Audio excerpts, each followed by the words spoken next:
L'année dernière, on finit la saison sur une montée.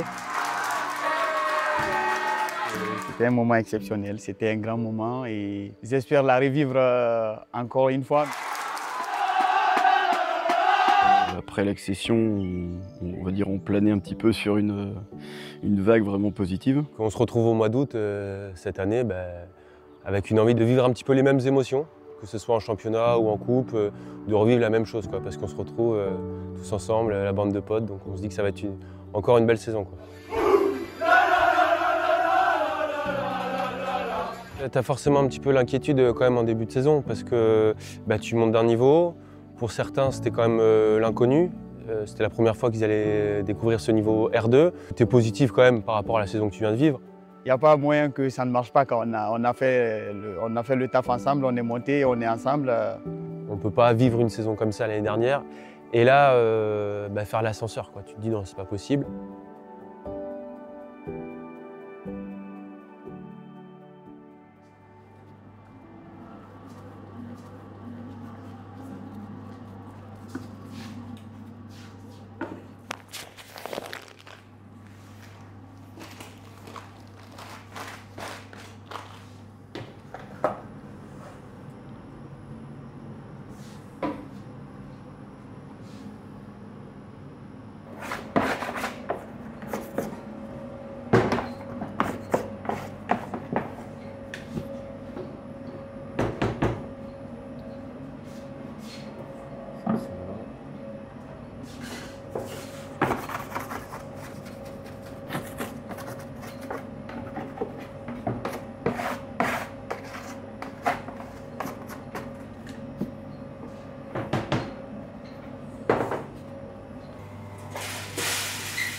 Je me demandais, ça faisait combien de temps que tu faisais ça, Clem, maintenant? J'ai commencé en pâtisserie, moi, de base. J'ai voulu continuer en chocolaterie, mais ça m'a moins plu, en fait, la chocolaterie. Après ça, j'ai fait 1 an en boulangerie, mon CAP. Et après, ça m'a bien plu, donc j'ai fait 2 ans en plus. Donc ouais, ça va faire bien 5 ans que je suis là maintenant. Et ça, c'est ton rôle ou d'habitude ton père il est avec toi là un peu déjà? Non, le matin, au tout début, je suis toujours tout seul, tranquille. C'est vrai? Ouais. Et ton père il fait quoi pendant ce temps-là? Lui, il est plus côté pâtisserie, normalement. Ah ok. Mais là, vu qu'on est jeudi, il y a pas grand-chose à faire, quoi. Et sinon, après, il va venir m'aider pour mettre au four. Ouais. Et chocolaterie, c'était pour bosser aussi avec eux ou pour, Ah, chocolaterie, je serais parti ailleurs, je pense. Ouais, tu savais pas trop en fait à l'époque encore si t'allais continuer avec eux ou pas? Ouais, je savais pas trop, non. Ça fait un petit moment déjà que je travaille chez mes parents. Je fais toute la partie boulangerie, où mon père fait plus la pâtisserie, lui. Et ma mère est plus sur la vente, mais vient nous aider pour mettre les produits au magasin, donc elle vient dans les labos pour récupérer les produits finis, quoi. C'est quoi la partie de ton métier que tu préfères? Celle-là. Ah, j'adore façonner, moi. Pourquoi? Je sais pas, j'aime bien toucher la pâte. C'est bizarre, mais je sais pas. Tu veux essayer d'en faire un? Ouais, pourquoi pas? Allez, Attends, je vais me laver les mains. vas-y. Alors moi, j'ai une technique qui est pas très... qu'on n'apprend pas à l'école, en fait. Parce qu'en fait, j'ai mon poignet qui était cassé, et il est hyper raide, en fait. Du coup, j'ai dû apprendre à faire différemment. Tu t'es cassé le poignet au foot? Ouais. T'essaies d'en faire un, du coup, t'en prends un? Vas-y, pourquoi pas? Donc j'en prends un? Vas-y, tiens. Ok. Donc là, on retourne. T'as la moitié de ton bâton. Tu le replies. T'appuies bien. Ça colle. Ça colle un peu. Tu le replies une deuxième fois comme ça. Comme ça. Et là, c'est avec tes pouces. Tu vas pousser comme ça et rabattre avec tes mains. Comme ça. Un peu en crabe comme ça. Et là, Ouais. t'appuies comme ça. Moi, je le retourne comme ça après. Et après, tu roules. C'est pas évident. Ah non, c'est pas évident du tout. Tu peux en débuter combien en 1 heure? Généralement, j'en fais 3 par minute. Donc, ça en fait un peu.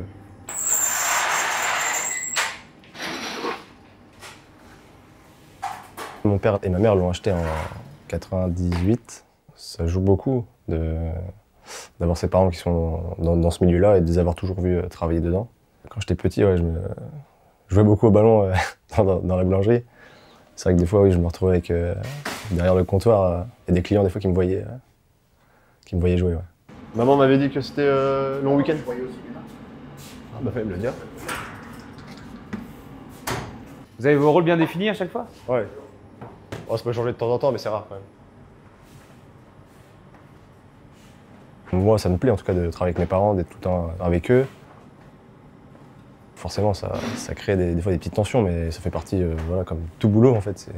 Mais oui, moi j'adore bosser avec mes parents. Ouais. C'est sûr que si un jour je reprends la boulangerie, je pense que ça sera ici. Si je dois en reprendre une, ça sera celle-là, je pense, ouais. Les années d'avance, le four était là. Ah bon? C'est un grand four, mais le four, tu sais, à bois, tout ça. Ah, ça je savais pas. Ça date de quand? C'était en 2017, non? C'est ça. Oui. Ça vient où ça sort.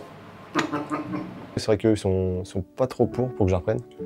Ouais, bizarrement. Pour eux, d'être patron, c'est compliqué, ça demande beaucoup de sacrifices. Et je pense ouais, qu'ils se disent que derrière, j'aurai plus de loisirs, je pourrais plus m'amuser à droite, à gauche, faire d'autres activités comme le foot, trop de sacrifices. Ouais. Le matin, je commence à 3 h. Je finis dans la matinée, donc ça me laisse quand même les après-midi, mais c'est vrai que quand je m'entraîne la semaine pour enchaîner le week-end derrière les matchs, parfois c'est pas évident. Tout le monde dit que tu as le niveau pour jouer plus haut qu'en R2 par rapport à ce que tu nous montres. Est-ce que tu regrettes de ne pas avoir essayé encore? J'entends beaucoup de personnes qui me disent que je pourrais jouer plus haut. En R2, je me sens bien. Jouer plus haut, à l'heure actuelle, je sais pas du tout. Quand je suis arrivé à Ruffec, ça fait déjà pas mal d'années, donc forcément, il y a beaucoup de gens voilà, qu'on croise et qui sont restés d'ailleurs. Ça crée beaucoup d'attachement. C'est le club d'à côté, je connais tout le monde, je m'entends bien avec tout le monde. Donc forcément, quitter un groupe comme ça, un club comme ça, c'est pas facile. Je pourrais pas me priver de foot, je pense pas.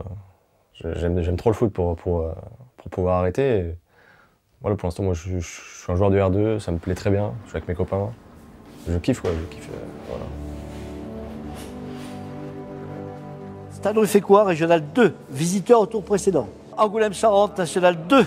Le Stade Ruffecquois va recevoir le club National 2 d'Angoulême. Allez, allez, et mon bas, colle, et mon cul, fais l'effort, allez, devant. Allez, encore, encore. Allez, fais-la encore, allez. On attendait tous ce match avec impatience. C'est pas tous les ans qu'on a la chance de jouer une Nationale 2. Il y a des joueurs en face, certains ont connu un passé professionnel, les autres sont, on va dire, en semi-pro. Nous, c'est un petit peu le match de l'année. C'est quand même incroyable de pouvoir se confronter à ce niveau-là. Il y avait des copains qui étaient sur le bord, un peu de famille, donc ouais, ça fait toujours plaisir quand on attire un peu de monde. Est-ce qu'un jour, à Ruffec, on a créé un exploit? Est-ce qu'on a battu le M2? Vous ne vous rendez même pas compte de l'impact que ça peut avoir en Charente. Que Angoulême se fasse battre par Ruffec. C'est le moment parfait pour toi, Clément. Toi qui fais un super début de saison. Si tu veux montrer aux gens de quoi tu es capable, c'est le genre de match. Ce groupe, il arrive à la maturité parce que ça fait X années que vous êtes ensemble. Il y a des garçons qui ont intégré le club. Il y a tellement une osmose et puis une solidarité qui est dans ce groupe que c'est bien de le vivre en dehors, mais sur le terrain, ça doit se voir. Vous devez montrer que vous êtes une bande de potes et vous êtes prêts à vous dépouiller les uns pour les autres. Parce que c'est ce que vous faites. Vous êtes extrêmement solidaires, donc ça doit se voir sur le terrain. C'est tout ce que je vous demande. Ok? Allez, bon match.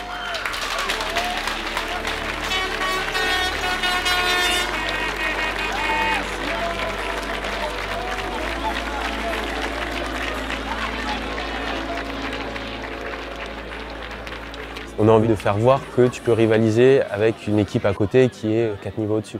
Et tu as aussi envie de montrer une belle image et tes valeurs.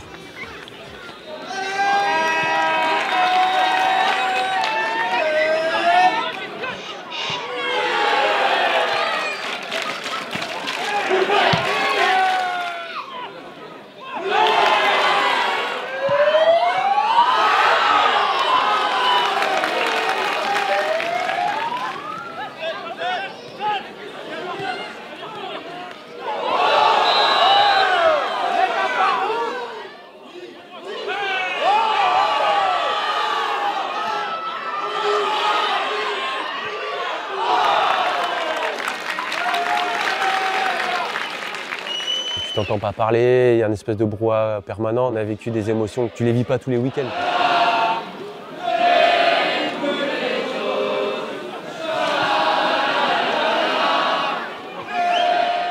Première partie du match très étonnante de notre part. Je pense qu'on a bien répondu présent. On voyait le coach adverse un petit peu s'agacer. Je suis pas sûr qu'on voyait la N2 et la R2. Après, la réalité des choses arrive. Sur une action, on voit la différence de niveau.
C'est dur, c'est dur.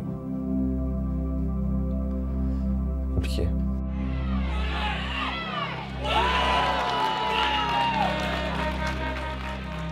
Il y a une différence de niveau, mais on voulait aller encore plus loin et ça n'a pas été le cas.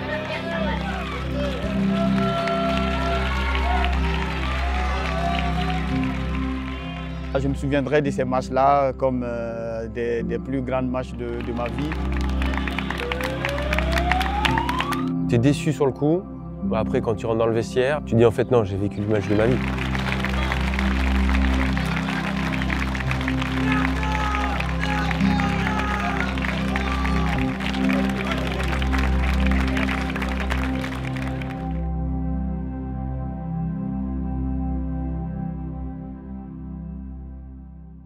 Ce match il nous laisse des traces parce que c'est l'arrêt de la compétition sur un match un petit peu en apothéose et derrière reprise de championnat, week-end d'après. Et tout de suite on s'est remis dedans. On se retrousse les manches et on y va.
Le résultat est cruel pour nous. Tu n'es pas dominé sur un péno, tu perds 1-0. Je me souviens, on engage, fin du match, tu te dis oh, c'est dur quand même.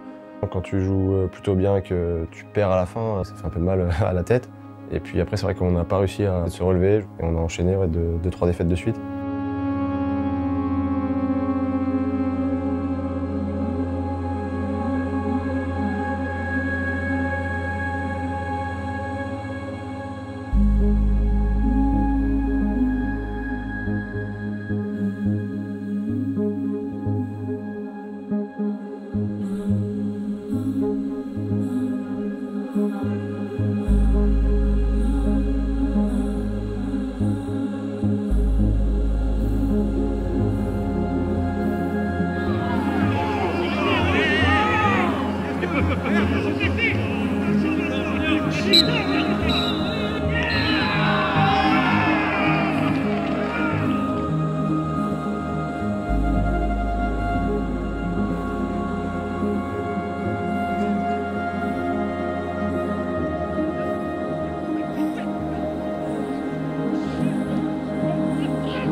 tu batailles sur le terrain et c'est toujours un petit peu le même scénario. Et là, tu te poses des questions en fait. Tu te dis, est-ce qu'on n'est pas en train de tomber dans une petite spirale négative? Ça a été compliqué mentalement. On rentre chez soi et on se dit on va encore passer un sale week-end. Après c'est vrai que c'est pesant aussi. On a perdu des points qu'on ne devrait pas perdre chez nous. Ça ne sentait pas bon pour nous. Ça fait mal, c'est frustrant.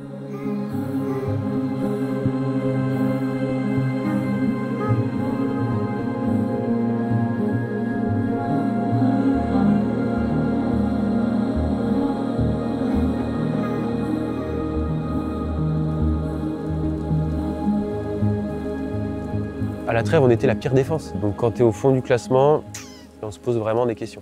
Il y a quand même un petit peu d'inquiétude. Tu te dis, est-ce que les gars vont tenir le coup?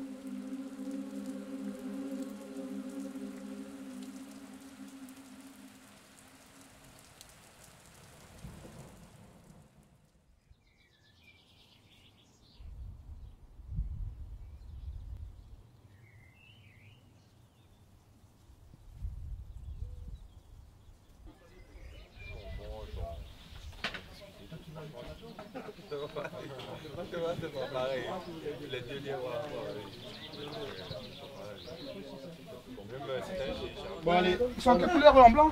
Oui, en blanc. Ok, bon on va prendre le rouge ou le noir. Allez. Oh capitaine! Il faut signer, voilà. Allez, faut mettre la réserve avant? Avant qu'il signe? Non? Bah, normalement si, Ouais, parce que sinon t'es... faut mettre la réserve avant, je crois qu'il va observation.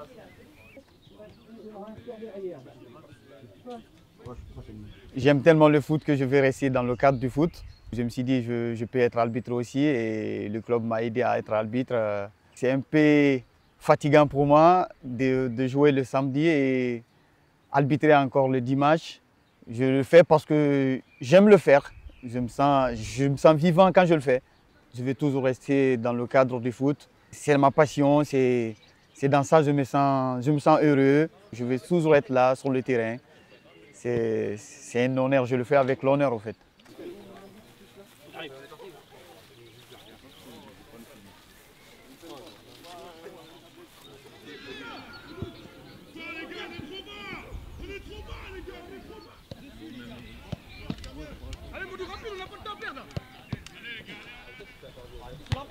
Dans le dos!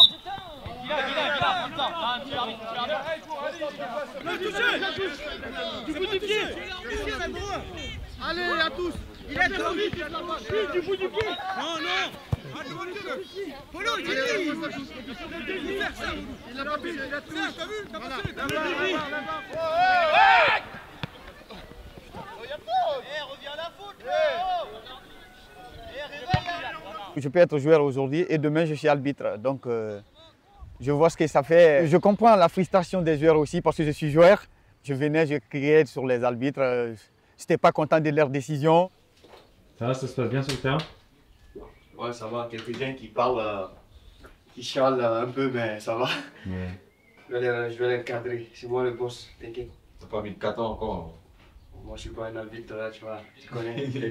Si j'entends surtout des côtés, si c'est les supporters, donc eux, je les écoute pas en fait. Ça va aller? Non, la balle, j'aime bien. Après, tu prends ton pied, sans pied.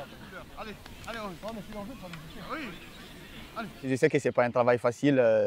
Ils peuvent se tromper et c'est normal, c'est des humains. Aussi, en tant que joueur, il faut qu'on accepte les décisions. Ça m'a apaisé même dans le match, dans le jeu. J'ai compris beaucoup de choses en étant joueur et en étant arbitre aussi.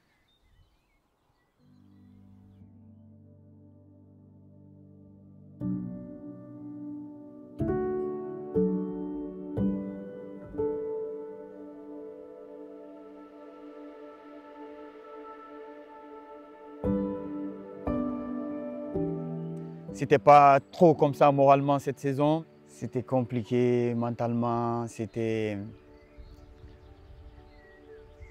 J'avais pas la tête deux fois dans le jeu, j'étais là à l'entraînement, c'était pas les mêmes envies. Je venais à l'entraînement deux fois la tête ailleurs. C'était compliqué, c'était personnel, Quand le mental il n'est pas là, le corps aussi ne suit pas comme il faut. Les blessures aussi se sont rajoutées dans ça. C'était chaud pour moi, mais C'était dur, mais plus c'est dur, plus il faut avancer.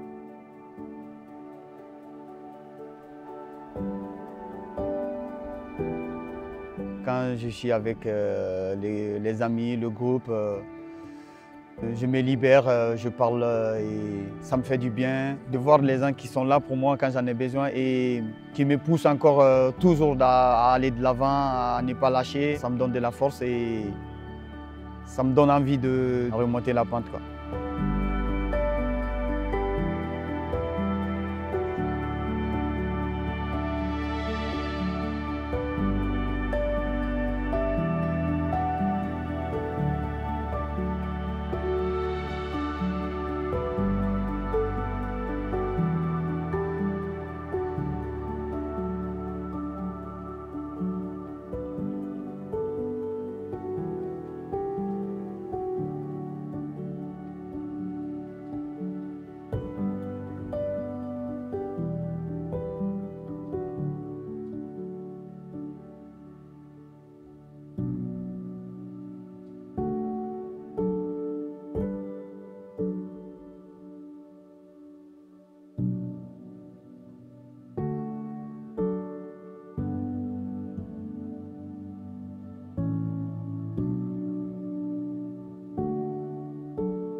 J'ai repris l'exploitation familiale de mon père. Donc c'est vrai que dès tout petit, entre guillemets, on rentrait de l'école, les devoirs, on n'avait pas forcément envie, hop, on allait avec le papa, soit sur le tracteur ou à ses animaux. Donc en fait, je baignais dedans depuis tout petit, quoi.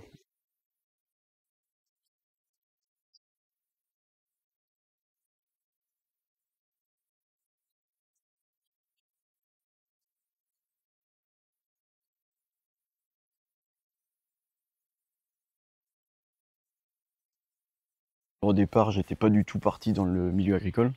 J'étais parti, on va dire, à Poitiers en lycée sciences de l'ingénieur et tout ça.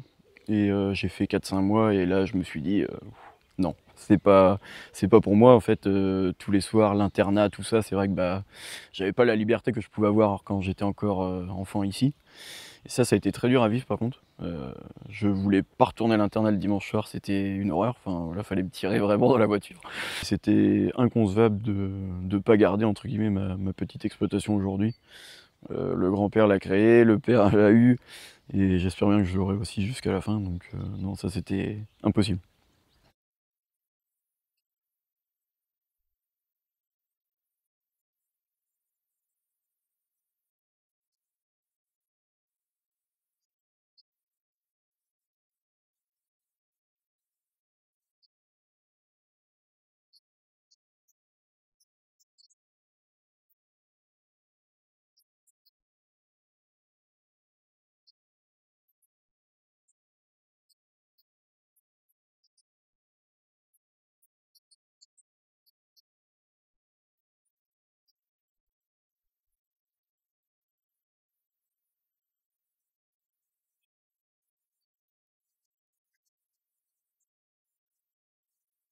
Aujourd'hui, si on fait ça, c'est vraiment purement par passion. Ouais, la passion d'être dehors, de pouvoir se balader dans ces champs, de voir l'évolution que ça peut avoir. C'est la nature en fait.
Et mon père m'a toujours dit je te pousserai jamais à faire ça.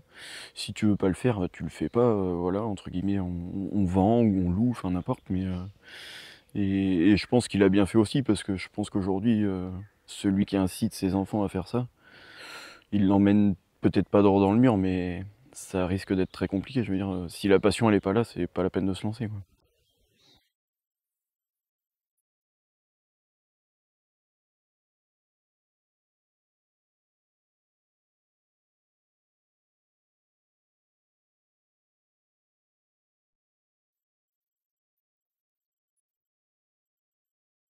Il y a des périodes où l'entraînement, il n'y a pas de problème, il n'y a pas de souci. Et il y en a d'autres où, par contre, bah, je peux pas, enfin, clairement.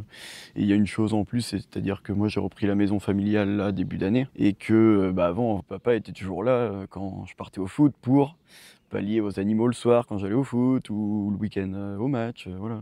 Et qu'aujourd'hui, en fait, bah, je me retrouve tout seul. À 20-25 ans, ça va bien. Passé 30 ans, si on s'entraîne pas, c'est que c'est compliqué. Ça fait 10, 11, 12 ans, je sais plus exactement que je suis à Ruffec. Il n'y a pas une année que je passe sans avoir 15 jours, 3 semaines de blessure. Et c'est qu'au niveau de mon boulot aussi, la peur de se casser un genou, comment je fais pour assumer, moi demain, entre guillemets, j'ai personne. Enfin voilà, il y a ça aussi qui rentre en compte.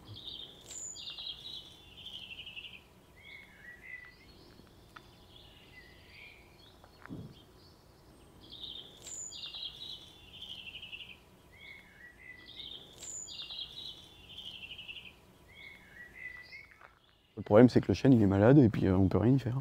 Ah mince! Ouais. Bah, c'est des capricornes, a priori, qui sont dedans. Et en fait, ça mange le tronc. Et toi, l'autre jour, avec le vent, bah, la branche de là est tombée. Oh, j'aurais failli pas être en dessous. Non, bah les branches, c'est des arbres, quoi. C'est joli, quoi. Il est magnifique, ce truc-là. Je m'étais renseigné pour justement le faire nettoyer et puis bah, traiter éventuellement s'il y avait un truc à faire, mais il n'y a rien. Donc bah, on n'a plus qu'à attendre, quoi. Cet arbre-là, je sais même pas quel âge il peut avoir. Peut-être 300, 400 ans, je sais pas. Je sais que mon père me racontait quand il était tout petit. En fait, il s'amusait à faire des chemins dans les feuilles, dessous.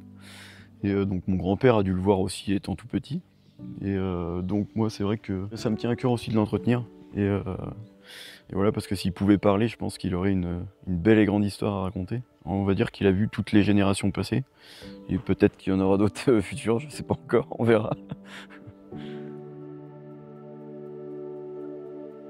C'est une satisfaction aussi aujourd'hui de se dire bah ouais, j'ai repris derrière le papa, il y avait le grand-père avant. Donc pour moi, c'est une fierté. Après aujourd'hui, voilà, le contexte est délicat, c'est sûr. Mais c'est un peu comme au foot, c'est-à-dire en fait, on est motivé et on lâchera pas. Et il y aura des années meilleures comme des moins bonnes. Il faut les passer. Voilà.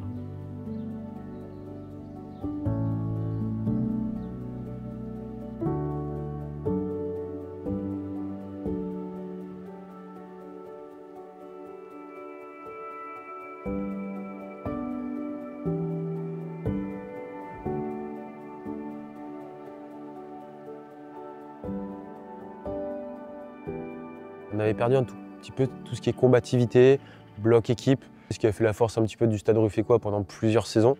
Une bande de copains soudés, on ne peut pas vivre une saison comme ça l'année dernière.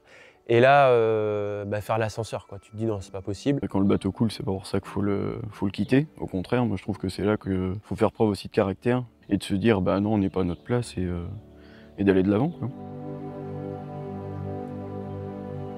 On avait manqué ce truc de cohésion. Et ensuite, on l'a retrouvé et on s'est ressoudés encore et on a fait des efforts ensemble. À un moment donné, on s'est tous regardés et on a dit bon allez, stop, faut le faire. En fait, on est vraiment restés solidaires et je pense que c'est des vraies valeurs aujourd'hui qui représentent un petit peu le Stade Ruffecquois, qui représentent notre groupe. On n'a pas fait comme la saison passée, mais ça a été toujours le groupe, quoi. Tout le monde, on va dire, s'est investi peut-être un petit peu plus aussi. C'est toujours dans la difficulté après qu'on voit aussi la force d'un groupe.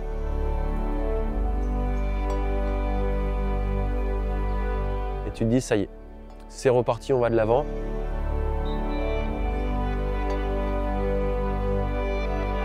C'était le groupe qu'on avait retrouvé, c'était l'envie, c'était la solidarité qu'on avait de l'année passée et notre force était là, en fait. Et bonne salle à mon fils. En tout cas, moi j'ai pris mon pied, je pense que vous aussi. Le match référence, on l'a à 10 contre 11, elle est largement méritée.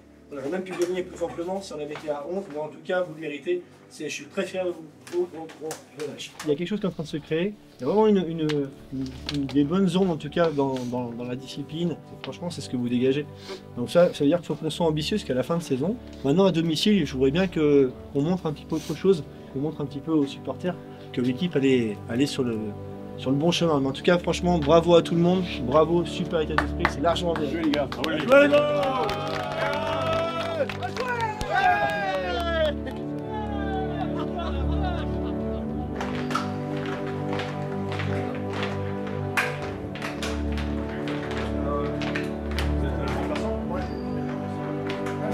Tu as des émotions parce que chaque match, en fait, c'est comme un match de coupe. Tu veux gagner des points, tu veux remonter au classement, tu as envie de donner le meilleur de toi-même sur le terrain.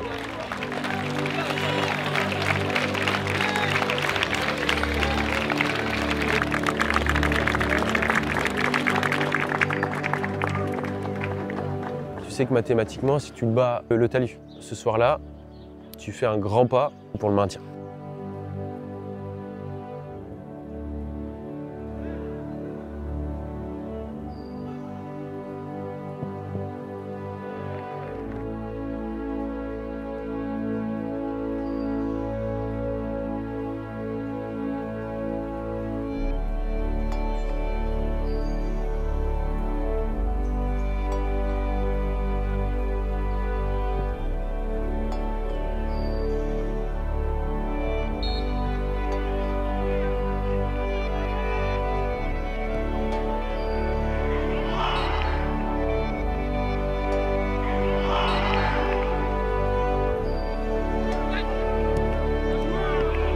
Match très équilibré, c'est des matchs où tu n'es pas dominé, tu domines pas. Tu te dis un point, c'est pas suffisant en fait pour se maintenir.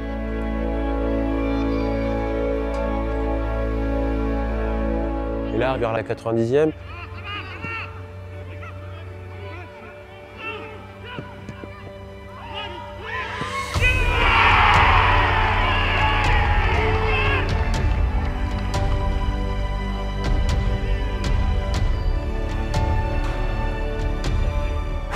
un gros ouf là, ça y est, c'est fait. La délivrance en fait, tu dis ça y est, on est maintenu.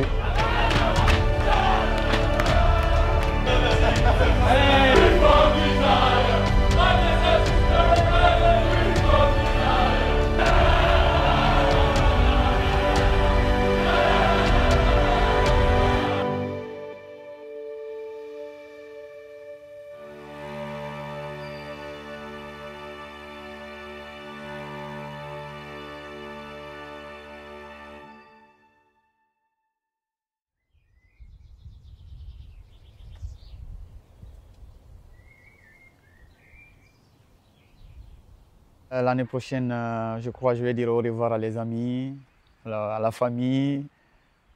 Ça va être dur pour moi. Ça va me manquer. Ça va être...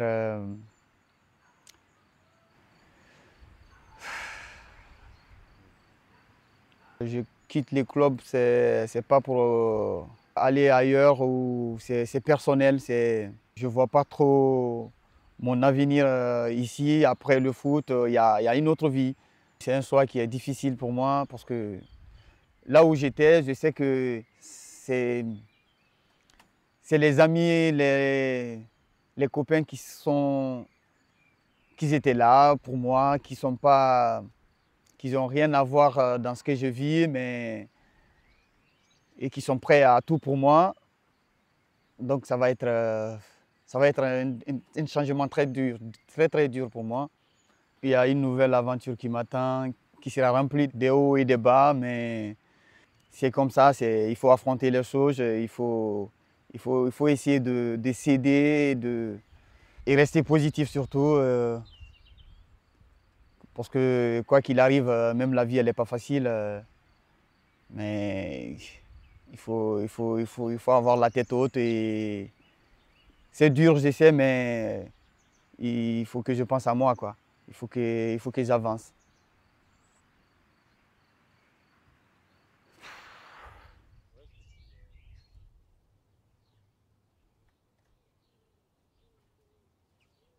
pour la saison prochaine, c'est vrai que je sens que j'arrive au bout un petit peu aussi de moi physiquement. Je suis plus capable de donner ce que j'ai pu donner et j'ai plus non plus l'envie. Mon père a bientôt 73 ans. À un moment donné, stop, j'ai plus envie non plus qu'il soit dépendant entre guillemets de moi. Alors après, il m'avait toujours dit vas-y, tant que tu peux jouer au foot, fais-le, je serai là et tout ça, mais à un moment donné, stop, j'ai pas envie d'abuser non plus. Johan m'avait toujours dit je te fais confiance, il n'y a pas de problème, je sais que tu seras là, tu vas répondre présent, pas de souci. Pour moi, c'était une pression supplémentaire aussi, ça. Et j'ai plus forcément envie de la vivre et voilà, et j'ai plus forcément aussi la motivation. Tous les week-ends, c'est foot, donc en fait, je me suis privé quand même de pas mal de choses. Donc à un moment donné, rendu à 31 ans, j'ai envie aussi de partir, de prendre des vacances, voilà. Et de pas être dépendant du foot, chose que en fait je me rendais dépendant du foot. C'est-à-dire que c'était le foot et le restant après. Ça fait 3 ans que je vis ces moments de victoire, de défaite, de joie ensemble. Je sais que ça va me manquer, mais c'est un groupe qui va rester gravé à vie. C'est des très belles rencontres et surtout des très belles personnes qui ont un cœur en or en fait et qui sont là, oui, pour le foot, mais en fait à côté chacun a ses petits problèmes et en fait on sentait que avec ce groupe-là entre guillemets on pouvait parler de tout. J'ai joué 2 ans avec Mamad et j'ai vraiment connu un vrai bon gars avec des vraies valeurs sur qui on peut compter et je pense que footballistiquement tu peux remplacer Mamad, humainement je sais pas. Toi, c'est quelqu'un qui va manquer au club, qui était toujours là, toujours de bonne humeur, malgré une situation difficile, mais il avait toujours le sourire. Ses valeurs vont me manquer, son sourire va me manquer. Bastien, ouais, là, c'est différent. C'est dur, en fait, de le quitter. Enfin, c'est dur qu'il parte, en fait. Moi, c'est pas moi qui le quitte, c'est plus lui qui me quitte, en fait. Et ouais, c'est assez dur parce que ça fait 10 ans que je joue avec lui. Et je sais que quand je suis avec lui sur le terrain, je suis bien. Je sais que je peux compter sur lui. Je sais qu'on va se battre ensemble. Et en dehors de ça aussi, c'est un vrai bon pote, tu vois. Et ouais, l'émotion dure, ça me fait chier. Honnêtement, ça me fait chier parce que je le vois au foot. Il habite loin. Donc, est-ce que je vais le voir autant? Bah, c'est sûr que non, en fait. Et je lui en veux pas, il m'en voudra pas. On sera toujours en contact. Mais tu dis, c'est la fin de quelque chose. C'est pas une nouvelle vie qui démarre, mais une vie différente qui s'amorce.